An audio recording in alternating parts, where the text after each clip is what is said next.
This is Bette Rogge reporting for the Total News on Channel 7 from Cocoa Beach, Florida.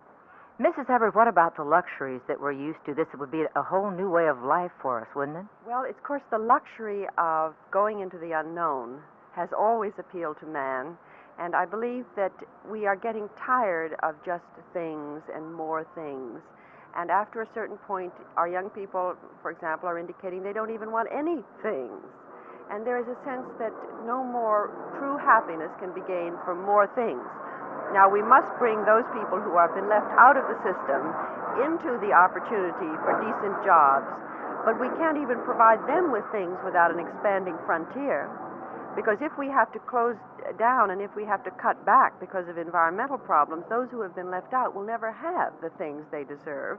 And those people who have too many things will be bored and taking drugs and dropping out. So we see, both for the people in the ghettos and who have been left out, and for the people who have been given too much, both of them need a frontier.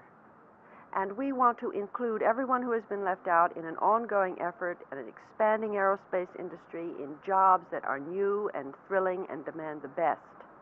And we want to give the right for those who would like to eventually colonize to do so.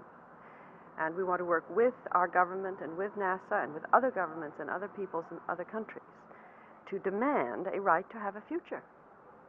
What about the people that are interested? Is it a cross-section, all walks from life? Yes, indeed it is. Our chairman is General Joseph Blamire, who was responsible for the Titan 3C rocket. We have a nun. We have a former ambassador, Richard Nolte, who was ambassador to the UAR. We have several educators. We have writers, psychologists.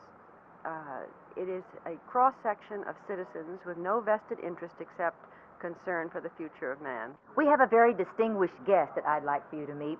This is Mrs. Earl Hubbard, and these are her two sons. This is Wade, and this is Lloyd Hubbard.